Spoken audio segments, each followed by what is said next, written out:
বর্তমানে অনেকেরই কিন্তু পেটে ব্যথার একটি অত্যন্ত সাধারণ সমস্যা হয়ে থাকে, তবে এটি যখন তীব্র বা অতিরিক্ত হয় তখন তা অবহেলা করা ঠিক নয়। অতিরিক্ত পেট ব্যথা কেন হয় এবং এই পেটে ব্যথার উপশম বা সুস্থ থাকার উপায় কি তা আজ আমরা জানব। আমাদের শরীরের অন্যতম যন্ত্রণাদায়ক সমস্যা হলো এই তীব্র পেট ব্যথা।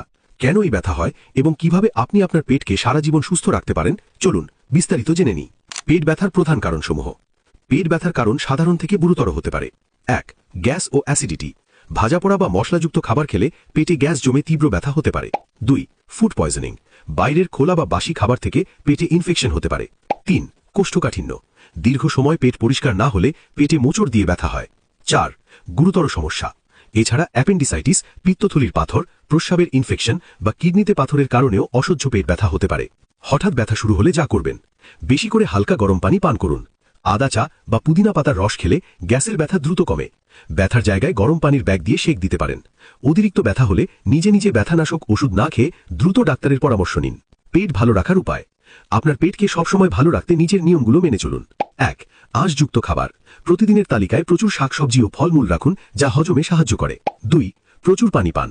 দিনে অন্তত 2.5 থেকে 3 লিটার পানি পান করুন। 3. চিবিয়ে খাওয়া। খাবার তাড়াহুড়ো করে না খেয়ে ভালোভাবে চিবিয়ে খান, এতে হজম প্রক্রিয়া সহজ হয়। 4. বাইরের খাবার বর্জন। অতিরিক্ত তেল, মশলা এবং বাইরের অস্বাস্থ্যকর খাবার এড়িয়ে চলুন। 5. নিয়মিত ব্যায়াম। প্রতিদিন অন্তত 20 থেকে 30 মিনিট হাঁটার অভ্যাস করুন।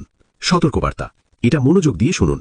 মনে রাখবেন, যদি ব্যথার সাথে বমি, জ্বর, পেট ফুলে যাওয়া বা পায়খানার সাথে রক্ত যাওয়ার মতো লক্ষণ থাকে, তবে দেরি না করে সাথে সাথে বিশেষজ্ঞ চিকিৎসকের শরণাপন্ন হন। সুস্থ জীবনযাপনের জন্য সুস্থ পেটের বিকল্প নেই। সঠিক খাদ্যাভ্যাস করে তুলুন, সুস্থ থাকুন। ভিডিওটি ভালো লাগলে শেয়ার করে অন্যদের সচেতন করুন।